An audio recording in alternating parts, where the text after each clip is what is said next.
I think all of the deaths that we do get throughout this show, I don't really have any complaints with them. Like, I think they were done very well. Let's go ahead and talk about the other big death. Welcome to the Weekly Fix podcast, where we're just two friends talking about our passions within movies, TV shows, gaming, and comics. Thanks for checking out the podcast. We hope you like it. Hello, everybody, and welcome back to another episode of Weekly Fix. My name is Jacob, and joining me, as always, is my good friend Zane.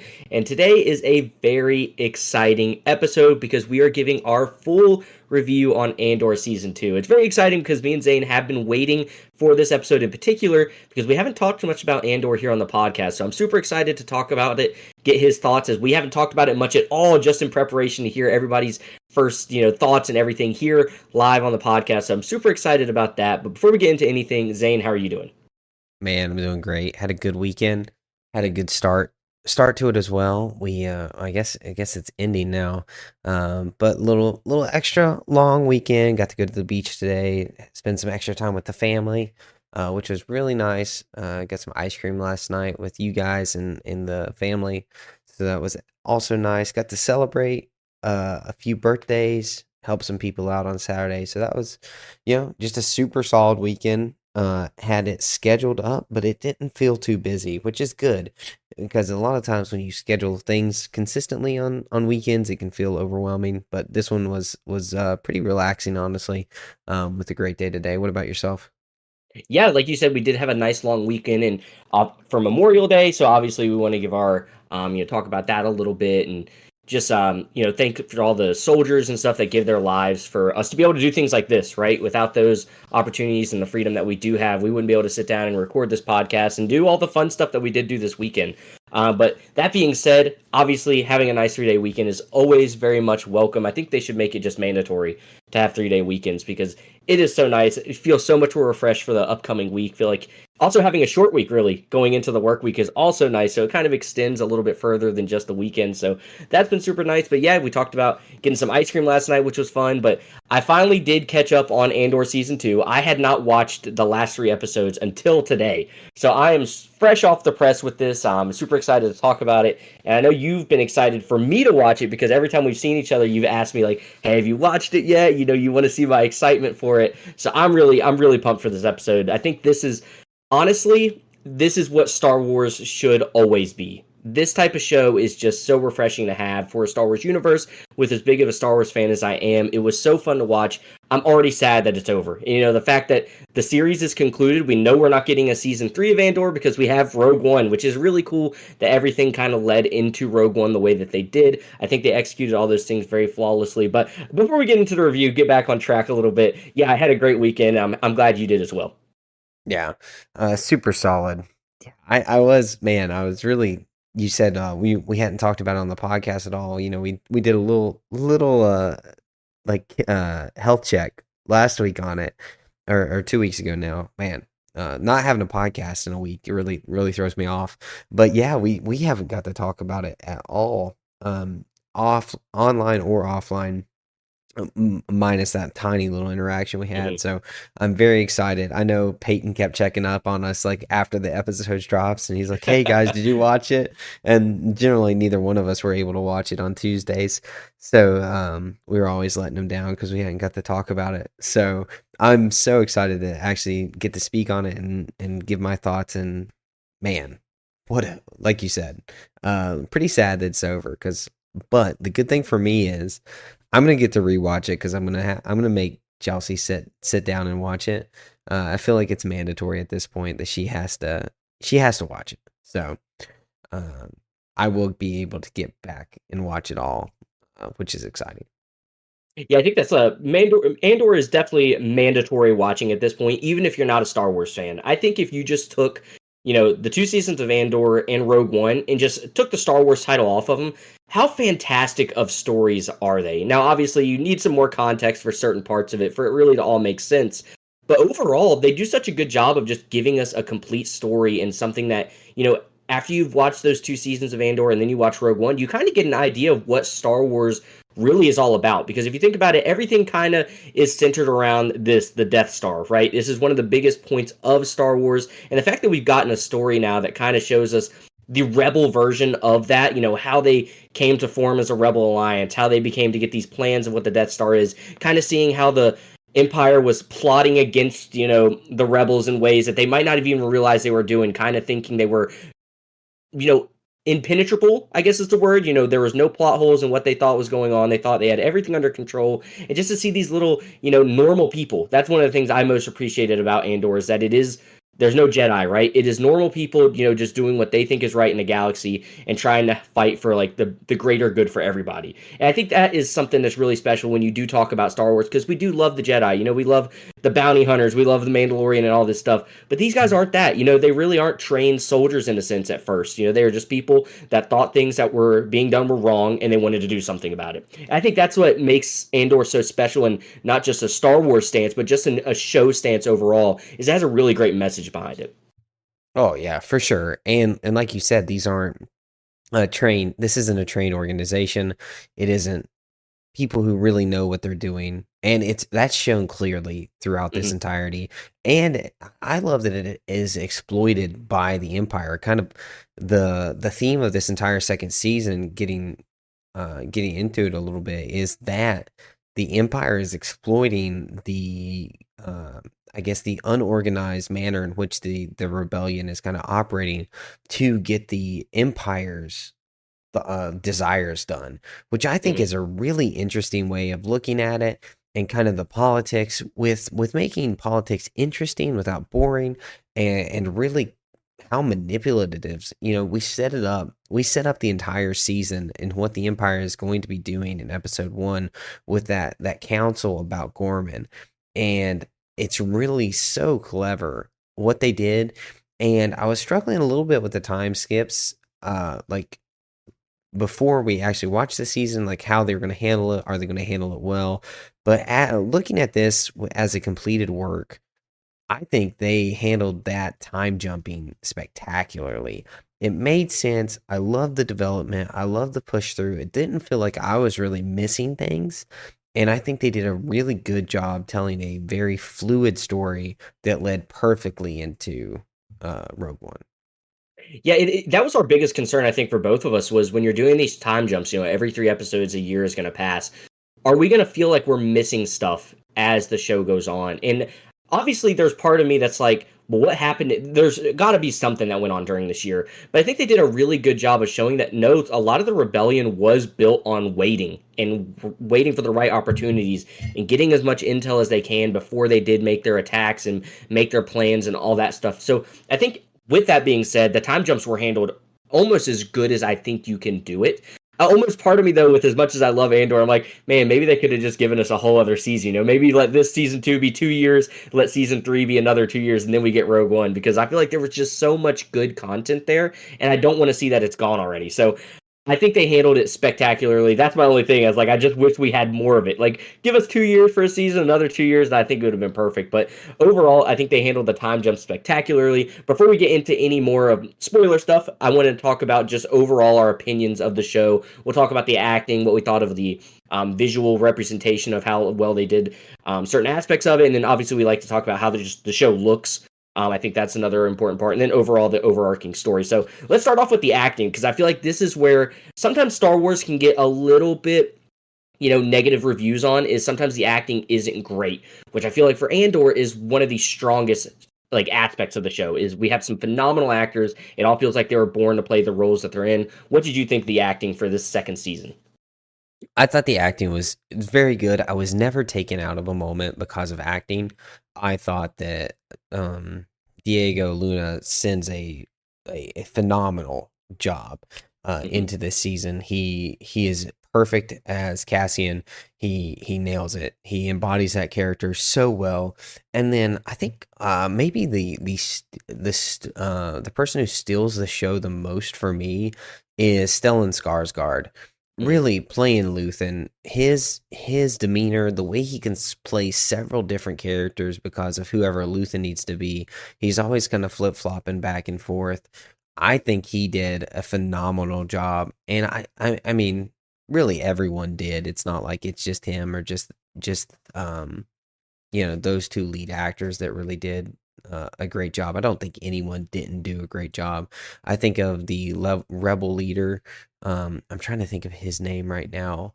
He's not in it a drastic near as much as everyone else. He's in Rogue One. Who is what's his name? General, Um, is it General Draven? yes. What who plays his name? But anyway, I think Yeah, General Draven, he does, he's stellar as well. Super good. And then Kyle Solar, who plays Cyril, he's so awkward and he plays that so well. It seems like he's doing it like they just found the most awkward guy who wants to be impressive, but it's not. And he yeah. does such a good job with the character. So acting wise, I only have one complaint, and that is hilarious because it's probably one of the only Oscar winners in here. Um, but dude, Saw Gerrera, I just maybe I just dislike that character, but I do not like him in this. I do not like him in this one bit. Oh, see, I love Saw Gerrera. It is such a perfect representation of who that character is. Forrest Whitaker does a fantastic job portraying him. Especially, this isn't a spoiler, I don't think, but we do have that interaction at the end of the show where Mon Mothma's talking to him, and he's like, "You don't know where I am," and she's like, "Yes, we do," and he's like, "You have no idea where." Like, I love that type of character because he thinks what he is doing is so important, and it really is in the grand scheme of things. If they don't have him causing chaos and pulling the Empire away from certain locations, a lot of stuff isn't going to get done. But I think he does a really good job. So I think it might just be you don't like the type of character that he is, which I think is a very valid complaint because I think there's a lot of people that if they don't like that type of aspect of a character, just as pure chaos, kind of doing whatever they want to do, a lot of the stuff not making sense, then I could understand that being like a very frustrating character to deal with on screen. And I don't know what it is because I know Forrest Whitaker is a spectacular actor. Like I mean he's a world class actor. I don't know why I do not like him in this movie. I or in this series. This series feels like a movie. It is Mhm. such a high budget, such an engulfing, engaging storyline that it definitely does feel like pure cinema.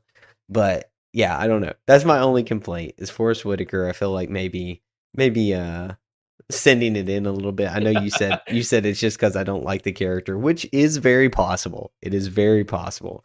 Um, but overall, phenomenal acting.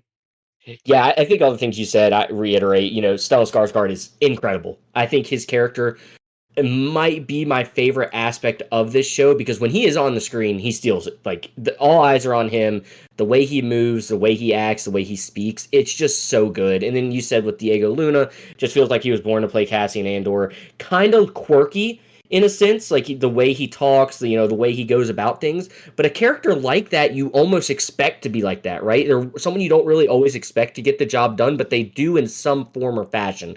So I really like that. I think a character that grew on me the most was Elizabeth Dulau's character of Clea Markey, which we got a lot of her at the end of this season, and I think she just did such a fantastic job as Stellan Skarsgård's assistant, as Luthen's assistant. I just really enjoyed that character. I felt like when she was on the screen, she was always doing something really important, and I felt like it was really fun to kind of see her go about things. Then we start to get some backstory about her character and the relationship with Luthen. I thought those were phenomenal moments, and it made her character even feel even more important. And I liked that aspect a lot. So I think all these characters did a fantastic job. I thought they were really fun to see on screen. And I just had no complaints with the acting. I thought that was all fantastic as well. The next thing I want to move on to for the non spoiler part is you just talked about a little bit the high budget of this show. I believe this might be, I think it's the highest budget Star Wars has ever had for a TV show. I might be mistaken on that. You might be able to tell me if I'm correct or not. But it showed, in my opinion. I feel like every scene looked incredible. I thought that every planet they were on looked really good. The sets, the clothes they were wearing looked fantastic. What did you think about all that stuff?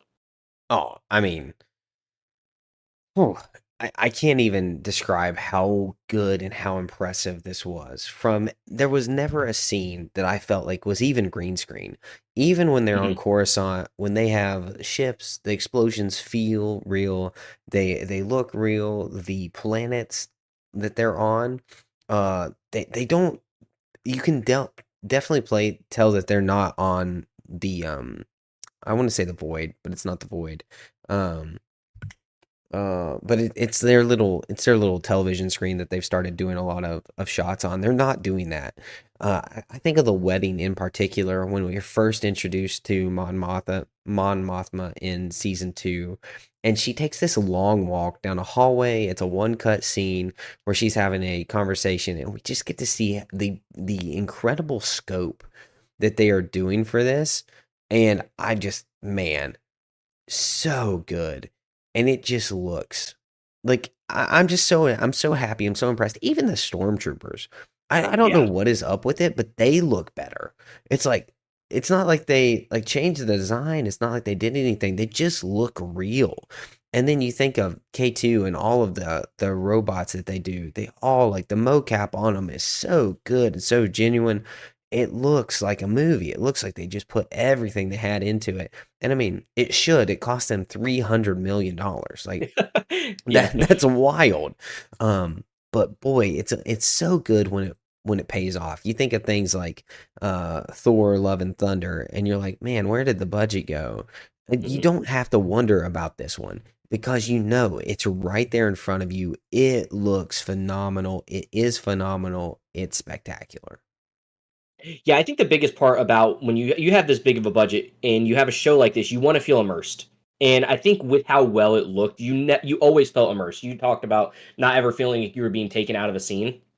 That's exactly how I felt just with the visual representation we got. It just looks so good. You mentioned how good K2SO looked. I thought he looked incredible. I loved all of his scenes. He's such a Jacob character, in my opinion. I just love that type of character.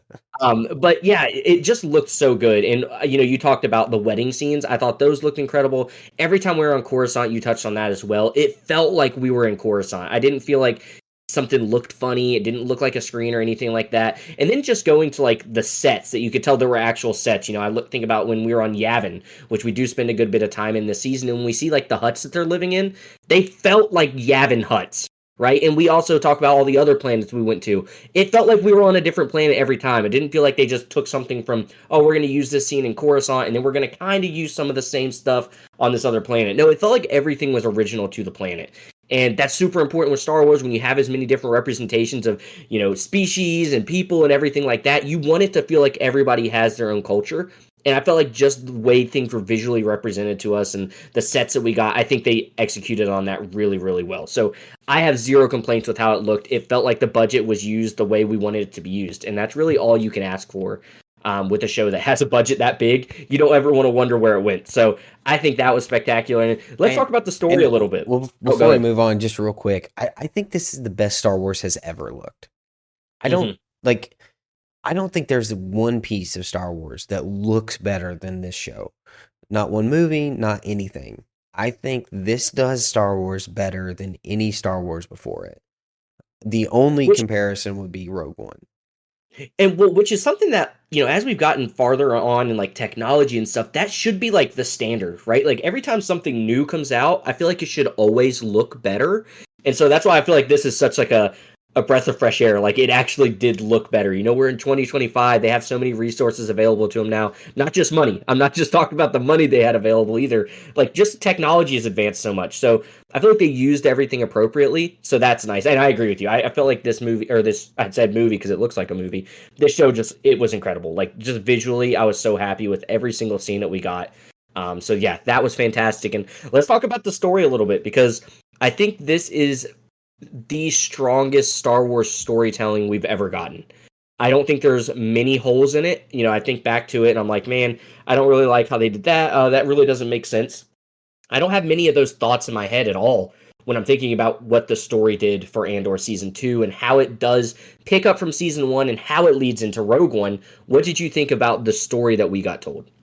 Oh, I don't love the story in episodes 1 through 3. Now, I know that we are getting introduced to Yavin, and that's why Cassian crashed on that planet, and I get that. Uh, but I don't love that part of it. I feel like that's the weakest portion of it. Um, I don't think this is spoilers, but other than that aspect of Cassian crashing on Yavin and that aspect, I think this story is super solid. I don't really have any complaints with it. I love how the through line is clear. It's evident. There are some times in episodes 1 through 3 where I'm like, okay, like who is this? I'm having a little bit of hard time following, especially with Mon Mothma and Luthen and everyone at the wedding. Like I'm having a little trouble following, but all of that fades away quickly as soon as we get the harvest episode and uh we get to see that scene that we'll talk about probably a little bit later. After Mhm. that happens, everything clears up for me and we kind of get back on track as the story gets rolling. I don't like that if I felt like it took 3 hours to get to a fully rolling storyline through with everyone.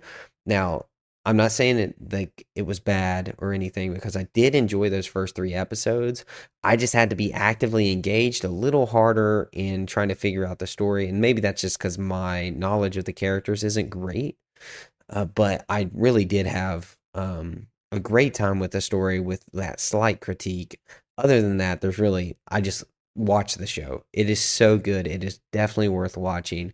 All of the twists and turns and how everyone's playing each other and how there's so many different interests going into it all at once. I really love it. And how it centers all on Gorman. Man, man, it's so fun. Yeah, and I would have to agree with you. I think the little bit that we did talk about this show, it might have been even after those first 3 episodes.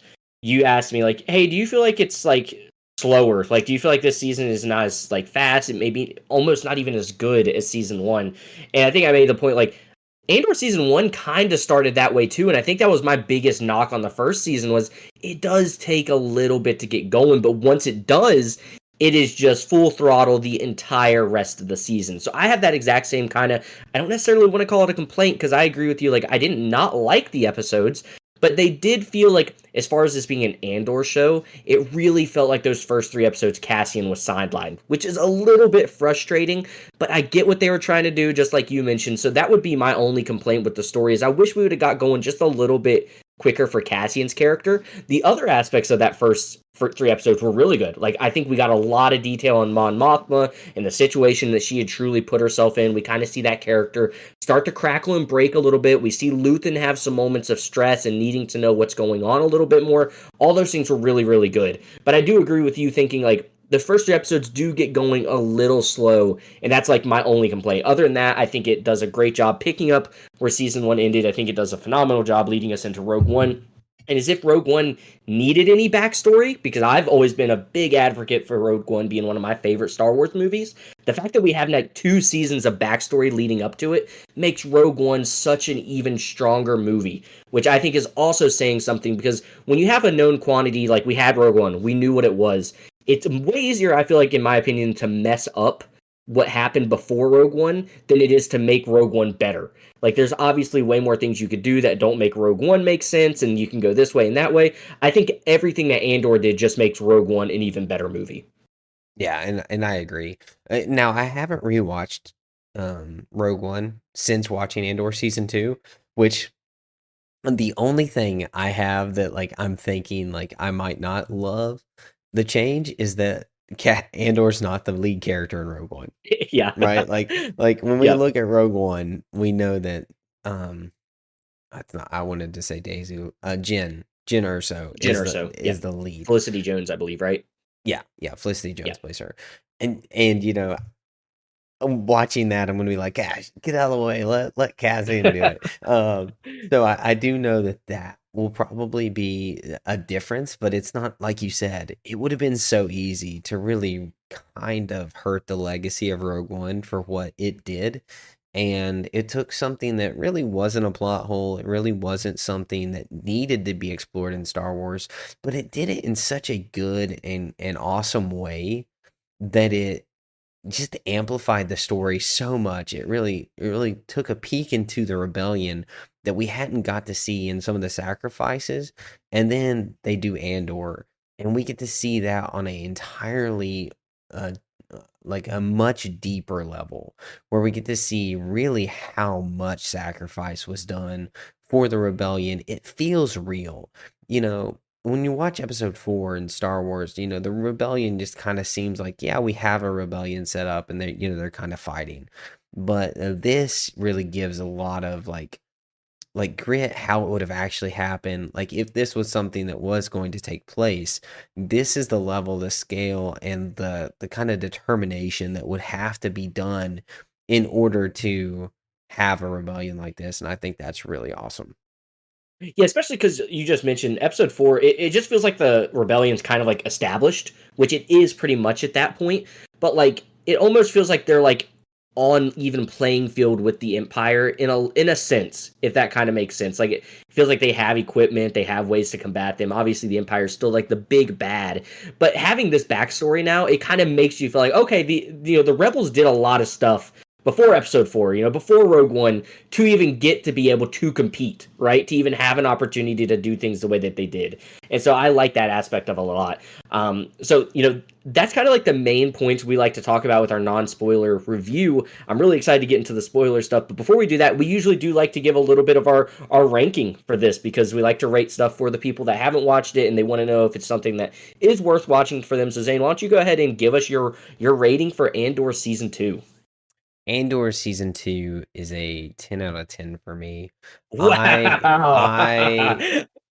I I had just the best time with this. And I know it seems silly to do a 10 out of 10 with complaints because I do have Mhm. slight, very ever so slight complaints. However, those complaints are so minuscule compared to the amount of storytelling that we have and how good the storytelling is, the action, the visuals. This is a must watch. And when you can take a media like Star Wars and make it a must watch, because I'm like I don't think most Marvel or Star Wars are are must watches for most people. Like For I sure. just wouldn't, if you don't like sci-fi, if you don't like Star Wars, like there's no chance I'm gonna tell you to watch The Last Jedi if you don't like Star Wars. I might not even tell you to watch it if you do like Star Wars. But this is a show where I'm like, man, I think anyone could take this, watch it, and just love it. It's world class, and I give it a 10 out of 10. I'm honestly shocked because usually it is just me throwing out the 10 out of 10s here and put me down for a 10 out of 10 as well because I just love this stuff, right? Like Star Wars is my favorite, like medium, I guess, of like show, sci-fi, all that stuff. I love it. Like Star Wars has always been like my favorite thing growing up. I always liked it more than Marvel, everything like that. Star Wars was just my thing. And we've gone through some rough ages, right? But we've had some of those glimmers of hope like Andor and like Rogue One and stuff that just kind of keep you dialed in, right? A lot of people I know left after episodes 7, 8, and 9. I know a lot of people were very upset with that, but then you have stuff like The Mandalorian that just like it kind of pulls you back in, right? And then we have some bad shows again there. We have Obi-Wan and Boba Fett and Acolyte that people just absolutely hated, but then you get or you get Andor, and it kind of pulls you right back into. You're like, you know what? I do like Star Wars still. And so this one is just so special to me that everybody is excited for it. Everyone was enjoying it. I never felt like I was getting on social media and seeing people just hate on it and trash on it, and it just felt like it was always positive stuff. And I think that just speaks volumes to like what you were saying. It is must watch TV, even if you aren't a Star Wars fan. I think you could pick up Andor season 1, have never watched Star Wars before, and I think you'd enjoy it. And you'll be like, well, I wonder what happens next. Watch season 2, and you're like, wow, that was really good too. Wonder what happens next. And then you have a movie to kind of tie it all up. I've seen a lot of people say like this is another trilogy in Star Wars with Andor season 1, 2, and then Rogue One, and I kind of have to agree with it because it is really like we talked about a little bit. The first 2 seasons feel like movies. Like they are done so well. The acting is so good. The storytelling is fantastic. They feel like movies in and of themselves every single episode, and then you have a movie to tie it all off, and it makes it that much more special. So I'm right there with you at 10 out of 10. I absolutely loved it. There's nothing I would change. And like I said, I did have my little complaints too about feeling like it started a little slow, maybe some things that they could have done a little quicker, gotten to a little bit better. But I think at the end of the day, if we don't have that slow start, and I don't even necessarily want to call it a slow start because some people might have really enjoyed that, it doesn't make the rest of the season feel as gritty and as important and as powerful as it did. And so I think for all those things, it's just such a special show, and that's why I have to give it a 10 out of 10 right there with you. Yeah, and I honestly didn't know if you were gonna give it a 10 out of 10. I knew that you would like it. but I Yeah. didn't know if it would give you a 10 out of 10. I thought it might be a little bit too slow. Um, but man, I just like I look at episode 8 of this thing and you're like, how do you watch episode 8? Like, and we aren't alone on this. If you look at the season ratings for these episodes, it is stellar the entire way. Nothing below a 7 Mhm. and 4 episodes in a row with over a 9.5. Yeah. That is wild. Um, so incredible TV. It's 5 episodes in a row without with above a 9.5. So incredible TV, very, very solid. And I do think I stand by my 10 out of 10 pretty hard. And if anyone says I'm wrong, then that's fine, but we're just going to disagree, and that's kind of what opinions are, right? But Yeah. I'm glad you love it so much because it is such solid Star Wars TV, and this is your favorite. This is your favorite uh man, what is it? Cinema, not multiverse, Franchise IP, franchise yeah. IP. Yeah, like this is your favorite of all of them. So it's really cool that you're getting to really experience the top aspect of your IP. It's so nice when you're watching the show that you love so much and they're putting out this quality work, which is such a joy. I love Star Wars and I have a great time with it. But it's not my favorite still. Um, Yeah. but man, I know that you guys and everyone who has been waiting so long for good Star Wars again after what we've had to have a few missteps in. This is just such a an incredible great time. Yeah, I just love it. I really hope this is like a trending direction for Star Wars. Like things are going to continue on this path. I really hope that maybe they see those ratings. And the only thing that worries me a little bit is it doesn't have those big names, right? Like you're not mentioning the Ahsoka, Anakin Skywalker, all that stuff that really kind of generally pulls a large audience just because it is nostalgic and it brings like a lot of people comfort when they see those type of things on screen. But I think that also speaks to the volumes of what Andor has done with me because by the end of the season, I was very connected to these characters, right? I didn't want anybody to die. I was like, we'll get into the spoiler stuff here in a second, but like, you just want everything to be fine. You want that nice, happy ending. And if you guys know what happens in Rogue One, you already know you're not getting that. And so just the fact that they're able to get you to really care about these characters that much more, I think is just phenomenal. So I really hope this is the trending direction of Star Wars. I hope they see this. Hope they see the ratings. Yeah, I hope they're like, you know what? Maybe we should do some more stuff like this. Maybe we should give Tony Gilroy another shot at making some stuff because he did a pretty great job. But let's get into some of these spoilers. So if you guys haven't seen Andor season 2, maybe you haven't seen any of Andor or Rogue One or not much of Star Wars period, hopefully that gave you the motivation to maybe at least start there. At least maybe dip your feet in a little bit, see if it's something you can enjoy. I think you will be thoroughly impressed. But Zay, let's talk about some of these spoilers because a lot happened this season. There's a lot of great scenes, a lot of great moments. Um, so let's start at the beginning. We both thought it started a little bit slow. What are the parts that you did like about the opening? Because we already hinted about the things we didn't like so much, but let's talk about those first couple episodes and the things that we did enjoy and why it didn't necessarily take us to a point of where we needed to ding this show a point. It honestly, for the first start of the show, I think the thing that kept me in it was the visuals. I Okay. was having such a good time with the visuals at the start of the show that I was enjoying what was being put in front of me so much that I was okay with the story being slightly slower, slightly weaker, but really getting to see story wise what really kept me in it was setting up the Gorman Council with the Empire, sitting there and getting to see you know Deidre Miro get her assignment to make sure Yeah. that Gorman, they were able to get the Kyber crystals. This energy program was going to go forward. That really is what pulled me into, okay, this is going to be pretty awesome.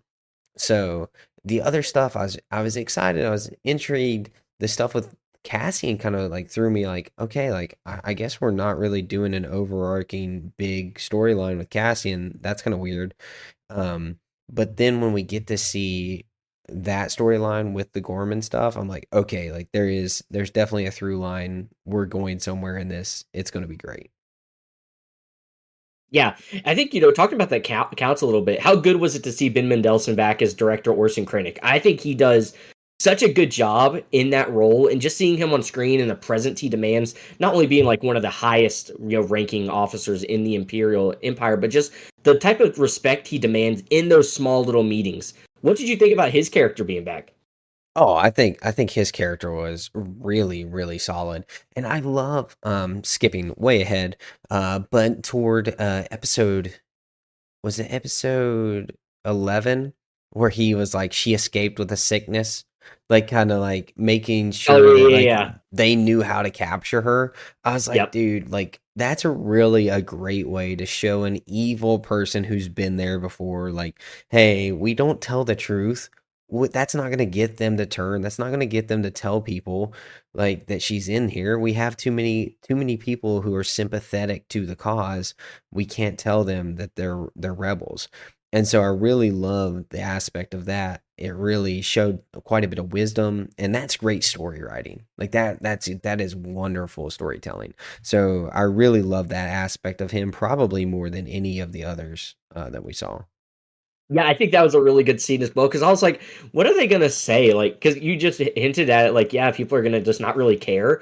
Like, why would they go out of their way to like call in somebody that's just did something wrong to the Empire, right? Not, most people will probably be like, calling her a hero. But if you say someone's sick and it's gonna get a bunch of people you love killed and it's very contagious, well, now you have an issue and people are be like, oh, you know what? That is not okay. So I did think that was a great way of going about it as well. One thing I did want to touch on a little bit, which maybe we could have talked about it in the non-spoiler part, but we did just bring up Krennic being back, right? There weren't a whole lot of cameos throughout the show, and now I'm thinking about it, I think he might have been like really the only like Rogue One cameo. What did you think about that? Did you want there to be more? Were you happy that they didn't, just throw cameos in there? I know a lot of people before season 2 started were like, "Oh, we might get to see Jen Erso. Oh, we might get to see Galen Erso. Oh, we might get to see some people from Rogue One." Did you want to see a little bit more of that to maybe feel like it connects the story to Rogue One a little bit more? Or did you like that they really kind of just kept it at Krennic, which is actually an important element of the story, and he kind of does need to be involved in this? Honestly, I was fine with the amount of cameos that we got. The only cameos I wanted that I didn't get were from Rebels. I was really hoping that during the Yeah. escape scene with Mon Mothma, we would have got at least a little bit of glimpse of the Rebels. I know See the that ghost or something. yeah, but that ghost, that scene, they tied it in so well. With how that scene in Rebels plays out, it definitely isn't like the ghost shows up on Coruscant to help. Yeah. So it does make sense that they weren't there. It does make sense that we didn't see them. But no, I think the amount of cameos we got was fine. And I don't even know if they're cameos because they're all crucial to the story. Yeah. Saw Gerrera is the only one I was dissatisfied Oh, with. true. No, I'm just Yeah, kidding. But no, I think they did it very, very well. I don't think they everyone who was introduced or shown in this was needed for the story, and that's crucial in these moments. And I think that was great. Yeah, the reason I ask is that's actually a question I saw them ask the writer Tony Gilroy, and he had approval to actually use Darth Vader if he wanted to. He could have used the Emperor if he wanted to, and he said he didn't ever feel like that was needed because he felt like he did a good enough job of making the stakes feel like they were heavy enough already that he doesn't need Darth Vader showing up to make it feel like, oh, this is a Darth Vader level event or something like that, which I have to fully agree with. I felt like I told my wife towards the end of the show when we were watching it today, we're at the last couple episodes, and I was like, I'm stressed. Like, are they gonna make it out? Like, who's gonna like? How are we gonna go about this? And so I think they did a really good job of not adding people like that just for the sake of doing it. Which, when you have a Star Wars IP, which we've seen a lot in the past, it is really easy just to throw this character in there just to get those clips on Twitter or those clips on Instagram of people being like, "Oh, Darth Vader showed up." I'm really happy they didn't do that because I feel like with this type of show, it would have taken away from it. Now, is he's the director of Rogue One, right? I Or actually not? do not know if he. I believe he is. I could look that up real quick. Um, Gareth Edwards is oh, Rogue Gareth One? Edwards is. Yeah, yeah. Yeah. Well, I was just about to say, like, we got that cameo from Darth Vader in Rogue One, which is one of the best Darth Vader scenes we've ever Yeah. seen. So I feel like you kind of like if you would have done it again, that may lessen a Darth Vader, like kind of Rogue One. Yeah, How for Rogue sure. One kind of sets the scene of like, okay, now Darth Vader has to show up. And so if he shows up before that, it may lessen that aspect a little bit. But that's just kind of my thoughts. Yeah, no, I 100% agree. Like, I think they used him perfectly in Rogue One. I think I remember seeing that in the theaters for the first time, and I remember like seeing the hallway, and I was like, "What's going on?" And you hear the breath, and you hear the lightsaber turn on, and you like freak out internally. You're like, "No way, it's Darth Vader." So I feel the same way. Like, it almost would have felt like, how did the Empire let this slip if they had already gotten someone like Darth Vader involved, right? So it kind of makes Rogue One feel even more important. Like, they got to the point where the Empire was like, all right, well, obviously Krennic can't do it. You know, what other ever agents or majors and stuff can't do it? Let's send in the big gun. And so I really like that aspect that they didn't just throw them in there. I thought some of the name drops were really good. We hear, you know, anytime Palpatine is mentioned, I'm always like, oh man, that's kind of crazy they brought him up. And I think they did a really great job with not using the word Death Star too much. You know, I kept waiting for them to say it, and we only got to hear it one time. And so I thought that was really cool as well, that we weren't just hearing that thrown around a lot. So when we do hear it, we're like, oh man, it really is happening. So I wanted to get your thoughts on like the cameos and stuff like that, because we know with Marvel and Star Wars they like to throw them in there a lot. And so I was kind of happy with this one that we didn't just get, you know, cluttered with it. Yeah, for sure. It was the characters that were put on screen needed to be on screen, and they did a great job with them. Yeah. So I think, you know, going back to the story a little bit, getting back more into the spoilers, I think the moment when I realized this was going to be a super special show, obviously I enjoyed those first few episodes, but you hinted at it a little bit earlier. We have the scene where Cassian finally gets out of Yavin. You know, he's in this awesome TIE fighter that he stole. Obviously, they're trying to get it back to the rebels so they can, you know, check it out, see what new weapons that the Empire has going on. And we see him make it back there, and we finally have like our first death of the season, and we have it's his good friend Brasso. What did you feel about that moment, and did that kind of hit for you a little bit? Did you feel connected enough to that character that you're like, man, I can't believe people are starting to die? Or did you kind of just were like, if anyone was gonna die, I kind of saw it being him? So when he died, I just wish they would have shown how he got shot. If Cassian would have shot him in his raid in or in the stormtrooper, like if we would have actually seen them kill him, I didn't like that it was almost like a, oh, we don't know who shot him. I love the death because it does give stakes. It does happen. I didn't expect him to die there. Hmm. I did expect Cassian to fly in and there really be no consequences. But I did enjoy the stakes that they're adding this because we know Cassian's not going to die because we see him in Rogue One. So there is a little bit of that. I was on edge with Bex the pretty much the entire time thinking that she was going to bite the bullet. Just because we know that Cassian isn't with her in Rogue One, so we know Hmm. that she's not in that story. So that for me had a little bit of anticipation that probably I don't know would have been normally there if I hadn't seen Rogue One. But yeah, I think they did a good job with that death. But I do think I would have liked to have seen. I think I would have liked to have seen him how he got shot, who shot him. Yeah. I've seen a lot of people on, you know, social media and stuff, and they always post that picture because right before he does get shot, they do see that one clone trooper. That one stormtrooper. They kind of zoom in on him, and he like slowly raises his blaster up, and everyone's like, of course, the one stormtrooper in all of Star Wars that can hit his shot is Yeah, taking a shot at Brasso. I thought that was really funny. Um, I thought that moment also did give a lot of stakes to the show because we do have those things throughout it where you just mentioned, you know, Cassian's not going to die. We know Mon Mothma is going to be safe because we see her in a lot of Star Wars moving forward. Same with Saw Gerrera, you know, Bail Organa. We have those characters that, you know, they're not going to die. We know Krennic's not going to die.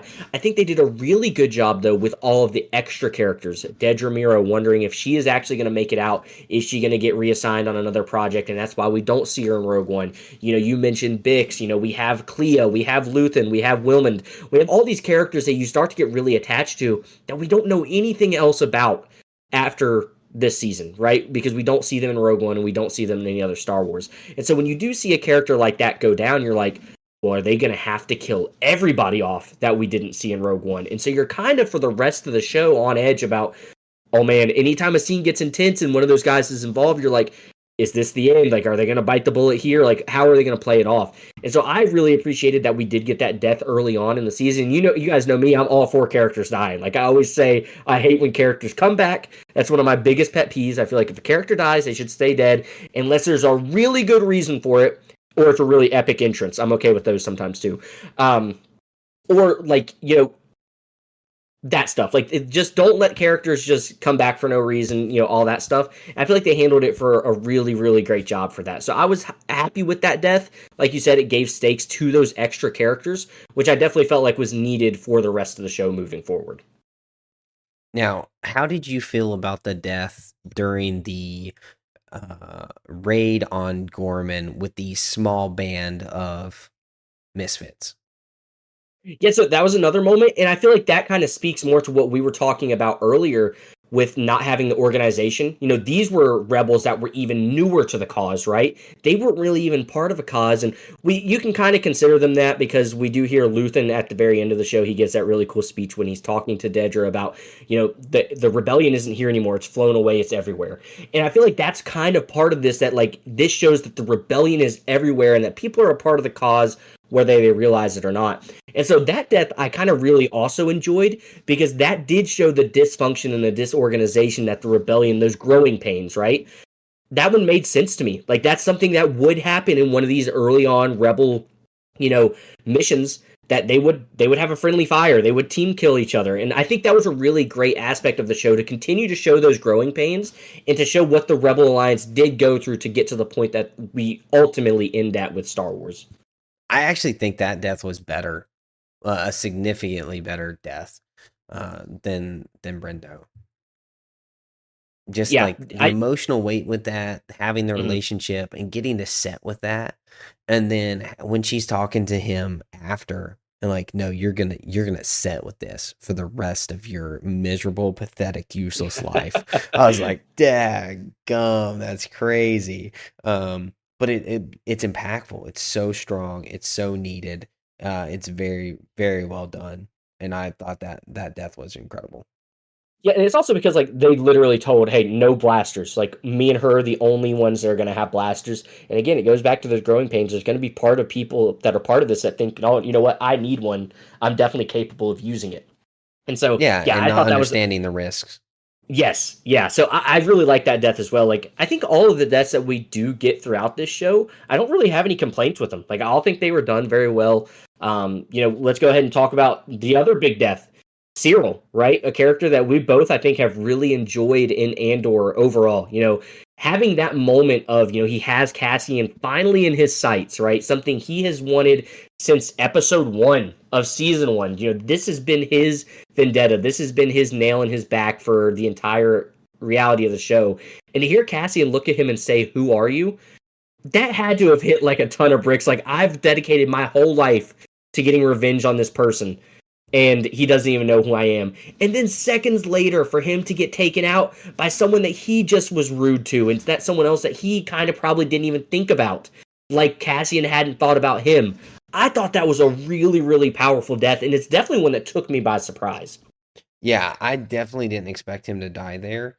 I mean, obviously we know he's not going to kill Andor, but Yeah, or yeah. Cassian, but also didn't expect him to die.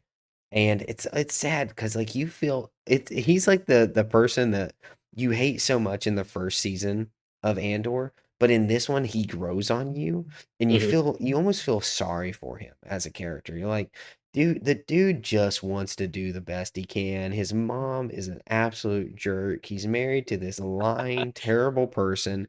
It's like he just can't catch a break. And then he finally gets to see the person that, like you said, he's hunted for this entire series. Dude doesn't even know who he is. Like, who are you? And it just you can see the sadness all over his face. And then he eats a bullet, and it's just Yeah. wild. Yeah, because you almost also feel like he doesn't like what he when he finds out what his purpose was on Gorman. it was almost more manipulation by the Empire and how they're using people that they think are doing the right thing. Like he thought he was doing the right thing for the Empire, right? He thought he was being a part of this right cause. And then when he finds out ultimately what he had been causing to happen, you almost feel like he's about to rebel, right? He's going to join the rebellion. He's going to have all this information to give them. But as soon as he sees Andor, all that is right back out the window, and he's right back to what he has always been, right? He has one goal in line, and that is to get revenge on someone that's hurt his life and ruined parts of his life. And then just to see him go out the way that he did, it really does hit. You're like, man, I like this guy. I thought he was going to turn it around. I feel bad for him, and he's gone just like that. So I thought that was another moment where we saw some really good writing on display, and it caught me off guard. And those are sometimes the best deaths, like the ones you don't see coming, but that they hit really hard, and you kind of like once it's done, you're like, yeah, it kind of makes sense. Yeah, and just speaking of that episode in general, season 2, episode 8, maybe one of the best episodes of television I've watched, period. Like, period. Mm-hmm. The the anxiety that it Oh, induces, like, like it's on a nice edge the whole time. There's yeah, so many differences of experience on there. You got the rebel leader on Gorman who sees it coming and he tries to stop it. Andor's there with his own agenda. He's just Dedra. trying to kill Dedra. And then you got Surreal who is catching on. He's finally understands what's happening. He feels betrayed. He wants answers. We get introduced to some K2S we get to see Yeah, K2SO yeah, droids. We get to see that moment and like that's the moment that led to K2SO being a member of Rogue One. What a yeah. cool little inclusion in an absolute mayhem. We get to see like a big win for the rebellion, honestly, having that droid. But then, like that was what the entire council was leading up to. That's what they wanted. To show them send in the inexperienced, not knowing what to do, Yeah, the uh soldiers. soldiers, like Yep. even Dedra was like, "Man, they're so young." And it's like, "Nah, we're just gonna send them out there to be slaughtered, just so we can get our way. We don't even care about our own people. Not only do we not care about these losers who are here on Gorman, we're just gonna strip their land, destroy their livelihood because we just don't care. Now we're also going to kill some of our own in order to save face with the rest of the galaxy." Dude, what an incredible episode. Well, and especially because the Empire, like you mentioned, they shoot one of their own soldiers to make it look like one of the rebels started that. Like all of that adding up to that, and just to have it happen where it did, we hear throughout the entire season that those 3 episodes about the Gorman massacre, about how something had previously happened there. They had that memorial there about like this exact same thing happening, and to have it all happen again, it just hits so hard. And one thing I did want to mention, I thought was pretty cool. You brought up the K2SO moment. That's actually so there was a canon event on how K2 became part of Rogue One and how he met Cassian. And when Tony Gilroy found out about that, he literally said, "I was mad when that happened, so I retconned it." So he changed how K2 became part of the rebellion. And I think this hits really, really hard. Previously, you could find out about it. I think it was in a comic book Dude, that they that's did like a awesome. K2SO and Cassian comic book. I love that he felt the need as a writer to be like, that needs to be changed because I think I can make it really good. And he definitely delivered. Like, I love that moment of Cassian getting ready to take off in that little, barricaded car. He's like, actually, can you help me with one thing real quick? And we see him look back at the dead security droid. I thought that was a really great moment. So I'm actually glad you brought that up because I kind of forgot about it. Yeah, and it's just so nice, right? It's just such a nice inclusion. It doesn't feel forced. Like Yep. when they were there, I was like, okay, those are the droids that K2 is, but it wasn't like I was like, oh, this is where they're see them. Like it was just a nice moment. Yeah, it just happened. Yeah. Yeah. And you talked about like that whole episode being on edge. They did such a good job of making those droids seem terrifying, right? When they get up and they Oh, stand and they dude. turn and they start walking out and you see them just throwing people and kicking them and like you're like these guys are a real problem. I Well, love that aspect of it. you don't expect it. You're watching Yeah. Star Wars. You don't expect to see somebody get like thrown into the wall and Yeah. die. I was like, I'm literally watching people get shucked to their death, and I'm watching Star Wars. Like, this is Yeah. awesome. Like, Yeah. Sounds like you got a little bit of me in you as you watched Andor. oh, You're you like, yeah, know. choke him out, grab him by the throat, and throw him. I think that's awesome. No, I love that episode, and I think that it did a good job with feeling that intensity and that anxiety. It carried throughout the rest of the season because we're kind of just going all over the place right now. But the episode when we do finally see, let's go ahead and talk about this death. We've talked about all the other ones. Luthen, which I thought was such an impactful death. What did you feel about that one? Oh, dude, I loved it. I thought it Yeah. was good. And, dude, to get the setup to his death. Yeah. I mean, because his death was an event, right? Because we first get Deidre approaching him solo, Yep. like the arrogant jerk that she is, not waiting, not following protocol. She wants her moment. Hmm. She's lost the love of, you know, the love that she was using. I actually don't think she loved him. And then we get to see her approach him. He gets to stab himself, which I thought was an amazing, great Yeah. moment for Luthen to the setup. I thought he was going to kill her with the dagger, but I think it was more impactful that he held it to stab himself, to kind of not allow them to get any information out of him. And then, man, the hospital scene where she Uh, comes in and just wrecks everyone. I mean, yep. that was incredible. And you touched on her acting earlier, but dude, Elizabeth Dula doing Clea, she was, and especially in those final 3 episodes, Hmm. really getting to show her acting chops because she is a very, very talented actress, and she really hasn't been in much. um, Andor season 1 was really her first break, and she hasn't been in. I know she was in Wicked, but other than that, I think that was just voice acting too. She really hasn't been in hardly anything.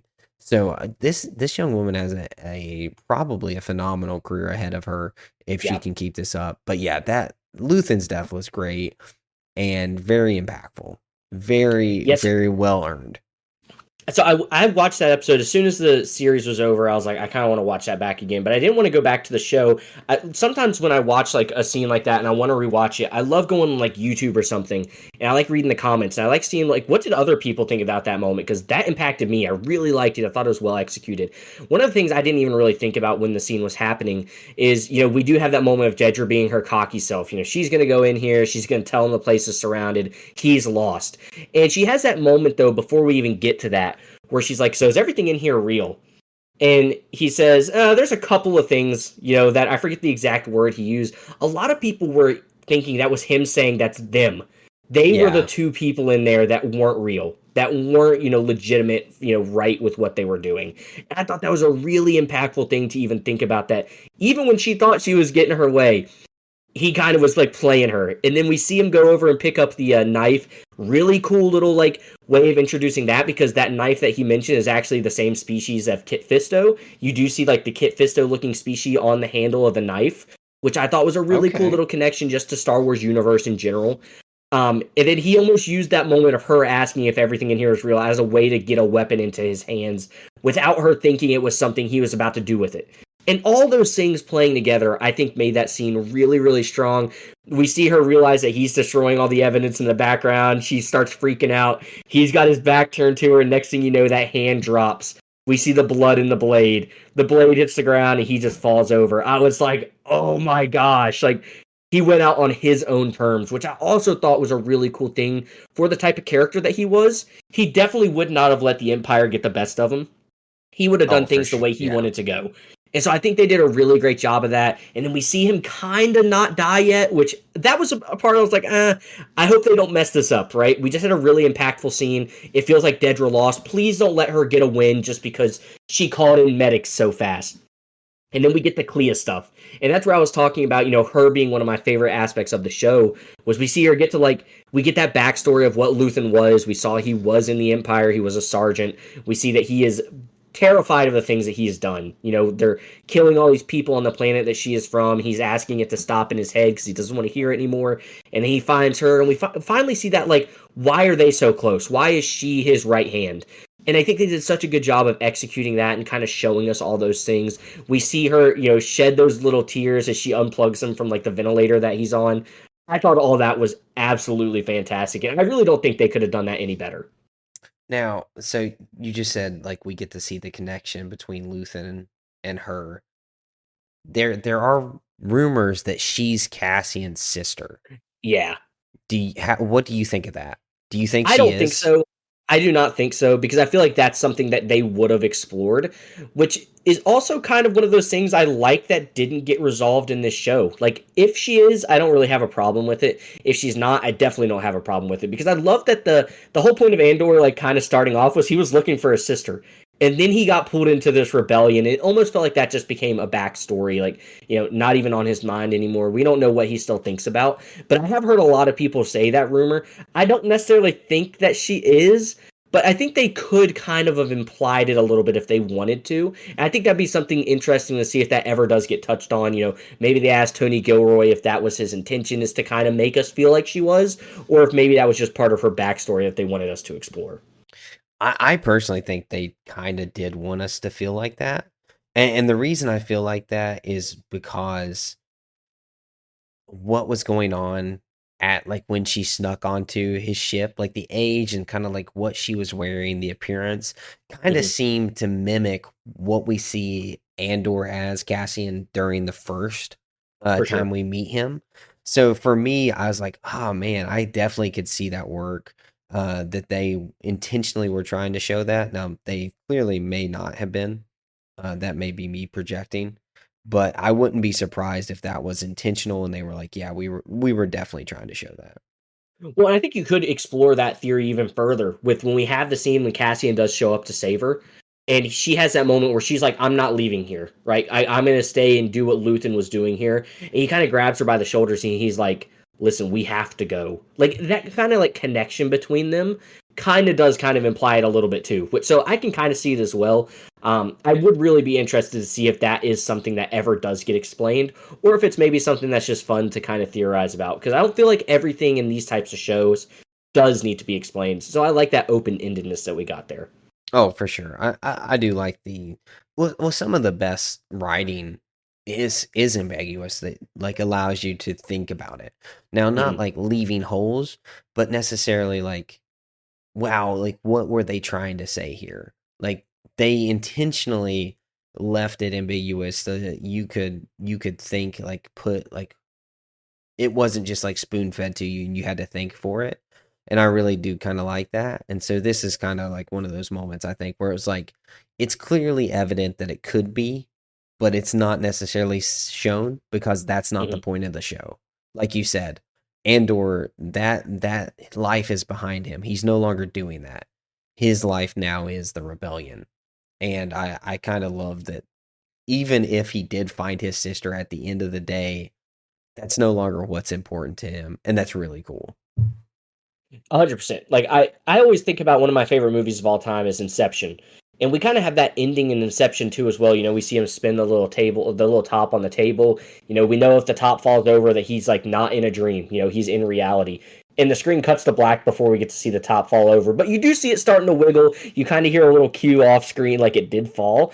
I love that type of writing. And this is kind of one of those things that kind of is similar. Like you almost feel like it was being given to you, you almost are being told, but since you're not, there's those doubts of like maybe it wasn't, maybe it kind of was just like a another character that had some similar background, right? So I like that aspect as well. But no, I thought that was a great theory. And again, I don't necessarily want to know, but I kind of would be interested if Tony Gilroy would be like, yeah, I was trying to get people to think it could be. Yeah, which he's obviously he's very thoughtful in every Mhm. delivery of this. Like he's not just writing stuff carelessly. So I feel like he would either mention it or he had intended it. Um, Yeah. I think we'll probably find out. Yeah. So another episode I really enjoyed, you know, getting back into like a little bit more of the story aspect of it. I love the episode when we get to see Mon Mothma give her big speech. and Mm. then we have Andor come in to kind of escort her out. And I love the saying. I almost want to. It's like one of those things I could see people like Star Wars accounts start putting in like their bio on social media. Is I have friends everywhere. What did you think about like just that whole episode in general? Because that for me was another episode that stood out, where you're kind of on the tip of your toes for the whole episode. You're like, is Mon Mothma going to believe Luthen? Because we kind of hear throughout the entire ending of the last 3 episodes that while Luthen is really the catalyst for why everything is in place, he was also a very big thorn in the side of the Rebel Alliance because of him doing things the way he wanted to. But we do finally see Mon Mothma give her way and trust Andor and go with him. We see that Luthen knew that people in Bail Organa's circle had been infiltrated and that there was, Imperials there and stuff. What did you think about that episode? Because for me, that was another one of those episodes that really stood out. And I was like, wow, when that episode was over, I was like, I need more of that. Yeah, and dude, again, a phenomenal episode and rivals episode 8. Mm-hmm. If the series would have ended on episode 9, I would have been happy as a clam. Like, because that was such a good episode with her giving a speech, the intensity of getting him out, them relying on Cassian still doing it. Like he's been having his issues with Luthen, and Yeah. he still does what's right. And then one of the most like, dude, there's so many deaths in in this season. I feel like a broken record, but man, when he shoots her driver, No. dude, I was like, Just cold blooded. whoa, like just so cold blooded. I don't care. I don't care if you think what's right because that was just a dude.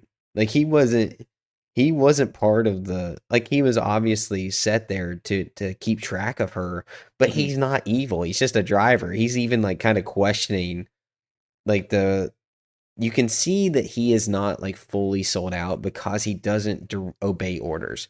He's told to sit there. He's told to stay still, but he really wants to protect her. He's going to help. And then he just gets shot. And it's such a good scene. The ISB agent showing up and killing the other people who are supposed to escort them. Mm-hmm. And then who's with it's her husband, right? That's with him. This says I've got it with Cassian. Not her Oh, husband. I don't I'll remember. hold him off. I'll hold him off. It's like her little guard. It's not her husband, Oh yeah, but yeah, yeah, it's yeah. like her counselor, who stays back and Yes, protects yes, her. yes. Dude, I mean, this show is so freaking good. It's so freaking good. Well, and that's so good too because like she had just like exiled him, right? She had just said, Yeah. "I don't want you a part of here anymore." And I love the scene where she's talking to Luthen and he's like, "You have no idea how many times he has kept you safe." And like I'm like I almost want to show just about what he did, right? Like I feel like there's so much story to be told here of like what things was he doing? What trouble was he keeping her out of? I loved his character as well. Like and when we do see him kind of reunite with Cassian and then when she sees that he's helping Cassian, it's almost like this full circle moment with her where she's like so frustrated that she is so out of control of what is happening with her own life. But at the same time, she knows she has to go with them. And so, Yes. yeah, you were just saying, like, the show is so good. There's so many aspects of it that I'm like, that's so good. But this was just a moment where I was like, I really like how they did that.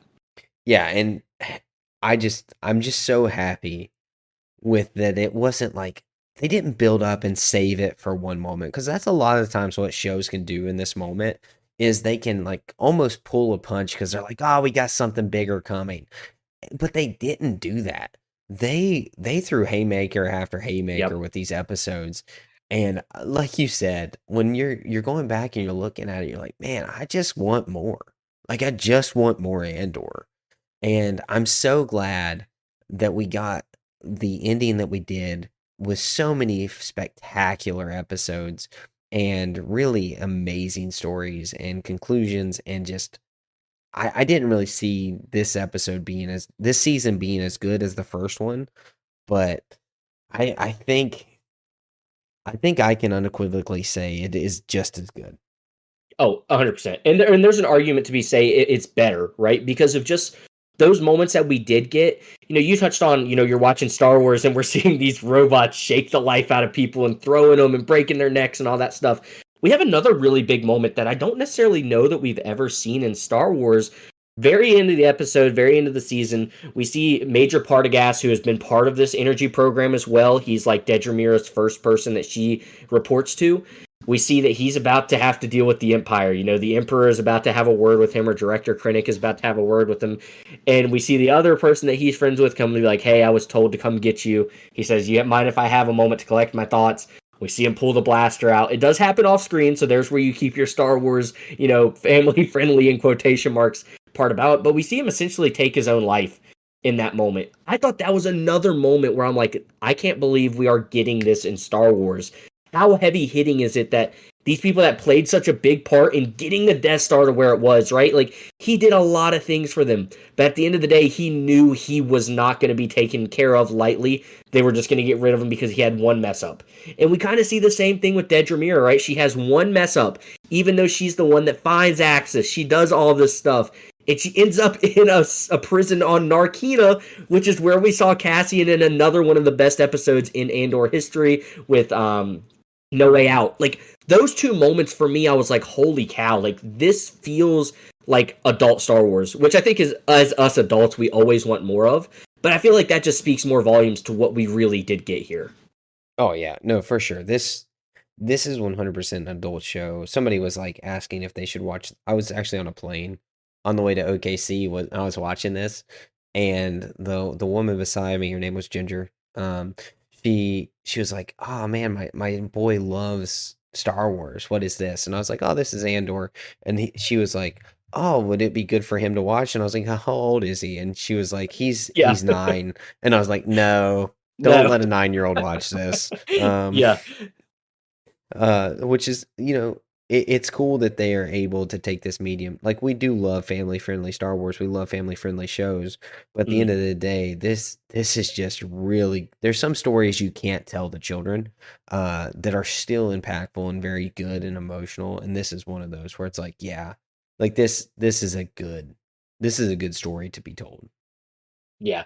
And I just love that aspects that we did get to experience a lot of those things throughout this season of Andor, that they touched on a lot of things I feel like hadn't ever been touched on before. You know, mentioning back to Bix in those first few episodes, we see her Mm. get sexually assaulted, which is something that we have never seen in Star Wars before, but I think is very important to touch on, because just because it's not been seen in Star Wars before doesn't mean it didn't happen.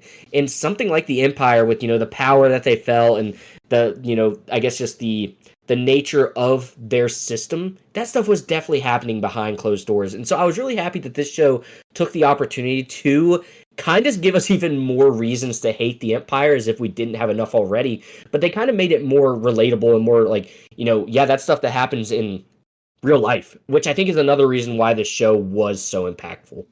Yeah, and I don't necessarily think it's needed to be shown, but it is just like, okay, like, we're just showing them more evil, and that's Hmm. fine. Like, yeah, yeah, show them being just the worst. Let's hate the Empire more, and I'm always good with hating the Empire more.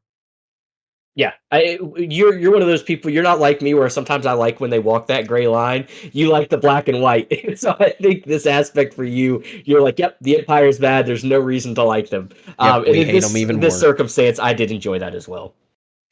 That's funny. Yeah, no, I'm So I'm definitely I'm definitely a black and white boy.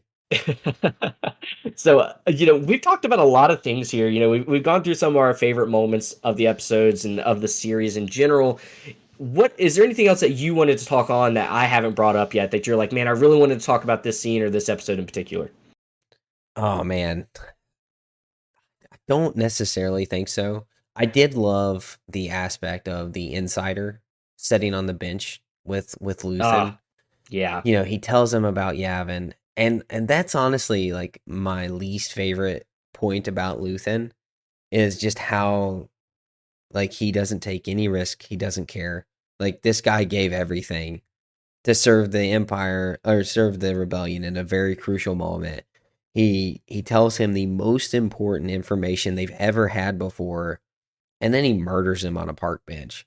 Um, so I think that honestly just like kind of sucks the dirty side of the rebellion, and just how, yeah, like, that it's like he wasn't a good person. Luthen wasn't a good person. He had good ideals, and he was making his way into doing some good stuff. But at the end of the day, when you're just killing people that have served and given everything, like you can't, like that's not good. Like you can't let that go. That's not acceptable.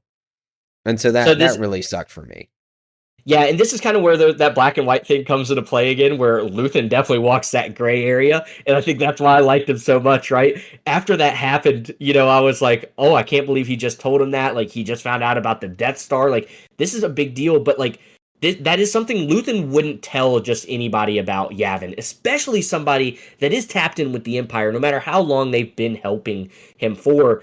He could very easily just turn around, go tell them all this stuff, and he's a hero, right? How many promotions is he going to get? Maybe he'll get scolded a little bit for giving out as much information as he has for as long as he has, but to put a stop to something like this, like, that's big. And so I kind of liked that Luthen did that, though, because it's very in line with his character to kind of do anything necessary to get the information that he needs, even if it means telling something the top secret that nobody else should know, because at the end of the day, he knows he's going to kill them immediately after he gets what he wants. And so, like, I kind of get what you're coming from. Like, it kind of does. You hate to see that dirty side of the rebellion, but that aspect has to be there for the rebellion to grow the way that it did and for them to find out the information that they did. So I really, as much as I hated seeing that character die, I really kind of liked it because it was right in line with what Luthen would do. And I agree. I agree that it is character. Like if he wouldn't have killed him, it would have actually been a detriment to the character. And I Yeah, agree with that. It still doesn't make it any better, in my for sure. opinion. Like it still sucks. Like it still sucks that it happened. Yeah. No, I'm glad you brought that up because I think we talked about all the deaths except his. So I Oh, think it's dude, good that we nah, did. I'm sure we missed one or two.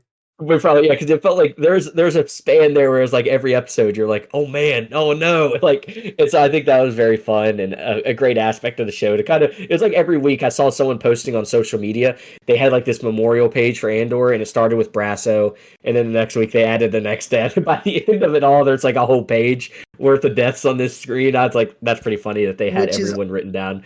awesome. Like Yeah, how often in Star Wars do you actually have like deaths that matter, other than like the massive ones that everyone knows. yeah, So yeah. there was one other aspect that I wanted to touch on. I think it's probably a good ending point, but so a very controversial point in Star Wars is the ability of the Force. Now, Force abilities have been broad in terms anywhere from Force speed to Force healing. And so we get to see a little bit of Force healing in this with a Rebel just participant. How did you feel about the inclusion of this with how, I guess, the terrible reception that the inclusion of Force healing had in the last trilogy?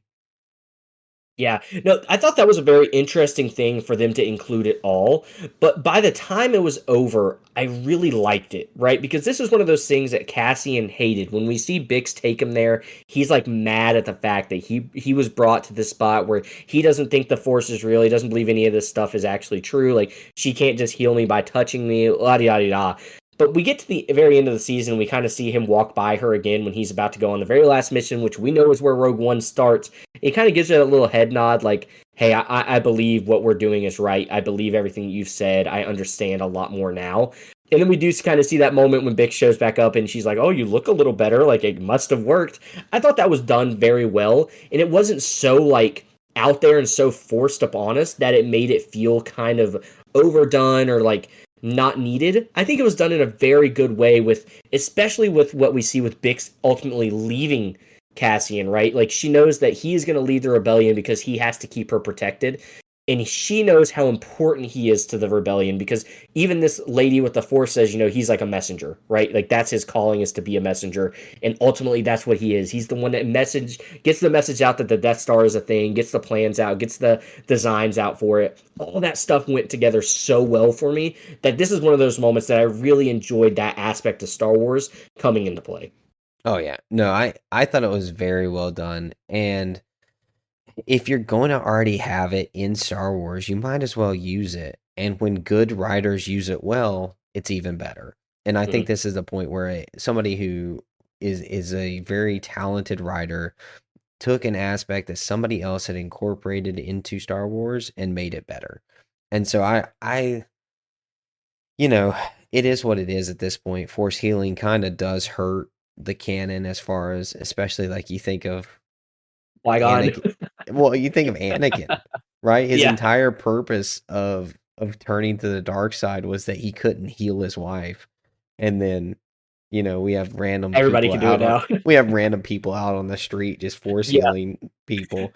Um, so with it being included, I didn't have any issue with it. It is just one of those moments where you're like, dude, I just don't think it just reminds me of how terrible of inclusion that was in The Last Jedi or whatever it yeah, was. Um, was it The Rise of Skywalker? No, it was yeah. I think it Last was Jedi. Rise of Skywalker. Yeah, It yeah, was yeah, Rise of Skywalker. It's just like, oh my goodness, like why did you include that? But since it's in the universe, you might as well kind of do it. So mhm. I thought that was good, and like you said, I loved the tie-in in the back and how it was like, okay, like these people didn't know about the Force, but there was like glimpses of it, like Force echoes, like somebody was still connected to it, and like he didn't even believe in the Force, but he believed in this rebellion, and I thought that was pretty cool. A good way to tie in the Star Warsy aspect to it. For sure. And I think let's end it with literally the last scene of Andor, right? We get separated from Bix. We find out that the reason why she left, like I just explained, was she felt like Cassian was so important to this that he needed to be a part of this. We get that last little scene, right? We kind of get caught up with everybody. We see where everyone's at, and then the screen fades black, and I'm like, oh, I guess that's where we're not going to ever see Bix again. That's literally was like one of my thoughts because I was like, where is she going to tie back in? And then we get a scene of just her. We're back on Minraw. We get to see B2 that he's happy and all that stuff. I think he's racing another droid. I was like, oh, that makes my heart happy. And we see Bix right standing there, and she's walking through a field of wheat or whatever plant or something it is in Star Wars, and she turns around and she has a baby that is ultimately Cassian Andor's child. And we know that he is never going to get to have any relationship with them again because of what happens with Rogue One. How did that hit for you, or did you kind of like, I don't really know if I like that? Oh no, I definitely think it hit. Anytime you can have an impactful, like the sacrifice means more. Hmm. The sacrifice means more now, and I think that's really important to like understand what these people gave. And we're here on Memorial Day, and we're reviewing the Star Wars, but like these stories happen. Like, how many soldiers have given their Oh, lives 100%. to never come home to the kids that they'll never get to meet? And it's one of those things where, yeah, it's a stupid Star Wars show, but like that's a moment where you're like, dang, like, yeah, that's impactful. Like he's never going to get that. And that really hits, at least for me. I know it probably hit for a lot of more too, but man, the price to do the right thing to combat evil is high. And Hmm. you may not even know what you're paying. Um, and I just love that. I love that we're ending. It's not an ending of hope. It's an ending of sacrifice. And Yep. the sacrifice of having to raise that child alone, the sacrifice of never getting to meet that child, the sacrifice of never getting to meet your dad was all made so that the greater good could be served. And that sacrifice is made in real life. And I think it's impactful in this show, but it's even more impactful, especially on today, as we think about all the people who gave their lives, to so that we could have that opportunity, to raise children of our own, to live in a free country, to talk about stupid shows like Star Wars. But yeah, no, a great ending on a great day.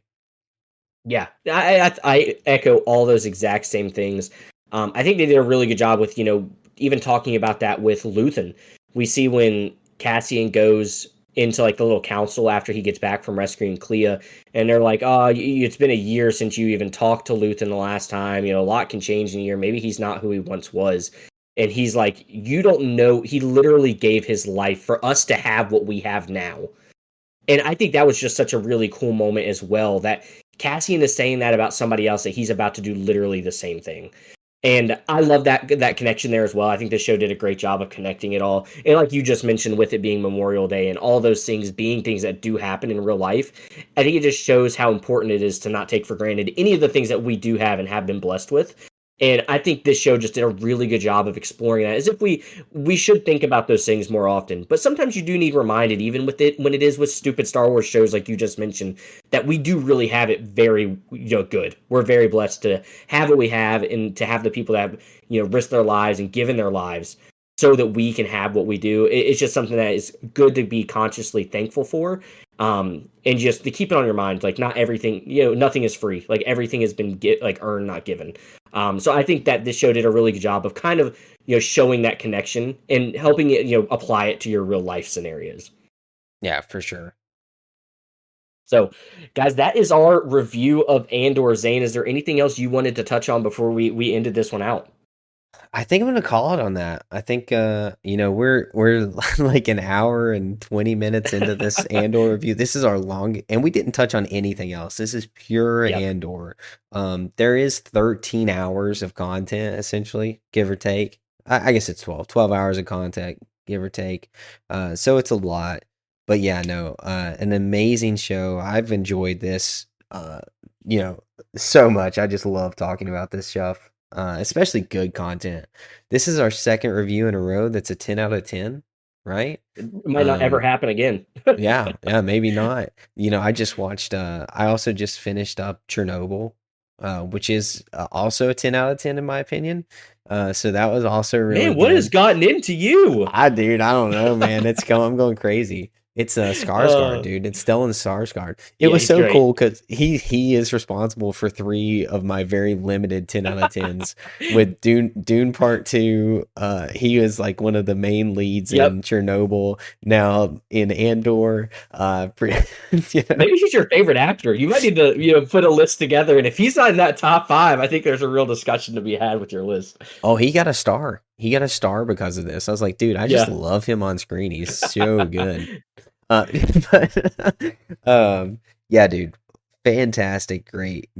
I honestly, I think this is a good review. I've loved talking to you about this, and yeah, I think we covered a good amount of it for the limited time we had, and trying to cover the entire show in one sitting. I think that was great.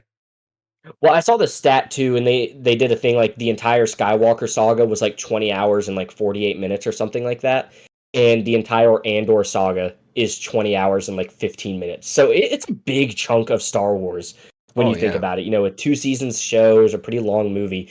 So just being able to talk about this one, this was a special one. I always think like, how often do you get to talk about something like, years from now, people will still be like, man, that was such a good show. Like, I'm happy we lived through this period. This is one of those moments where I'm like, I'm so happy we got to experience Andor as it was coming out. Like, we got to watch it every single week, be excited for it. That's something special. We don't get those too often where you're like that pumped about a show. But we've had a few of those this year. Thunderbolt you just mentioned was a 10 out of 10. We're currently still watching The Last of Us, with that just wrapped up last night. So I guess we might have another season review here coming up. Which will be a lot of fun. So lots of great stuff going on. I think we said at the beginning of the year this was going to be a big year for entertainment. I definitely don't think it has disappointed. Oh no, and it's only going to keep racking up. We had Lilo and Stitch drop this weekend, which Oh, everyone says huge that box was office great. too. Yep. Mission Impossible: Dead Reckoning dropped this weekend. We're getting into F1 comes out pretty soon. Then Yep. on top of that, we got Superman. Then we got Fantastic Four, which I'm getting even more excited for. Then you got even like Jurassic World or Jurassic Yep. Park coming back. Dude, this has been a great year so And, far. and we keep forgetting about it, dude. There's an Avatar movie coming out at the end of this year. Like, Oh yeah. what is going on? Like, we're gonna look back and be like, man, 2025 was pretty awesome. But you guys, you've probably heard enough of us. Like Zane said, this has been a long podcast episode, but it's been a lot of fun to talk about everything. If you guys did enjoy this episode of the podcast, make sure to tell a friend about it. We do appreciate any time you all spread the word. Leave us a rating on whatever platform you are on, and if you are happening to be listening to this on YouTube, make sure to hit that like button and also give us a subscribe. Turn that notification bell on so you don't ever miss an episode of the podcast, because we have a lot of fun doing it. I think you guys will enjoy it the more you get to listen to us and kind of understand the things we like to rabble on about. So thank you all so much for listening to this episode of the Season 2 review of Andor. It's been a lot of fun. We have another season review coming up with The Last of Us very shortly. I think that's going to be a lot of fun. Lots of great stuff this year. But again, thank you guys so much for listening, and we will catch you in the next one.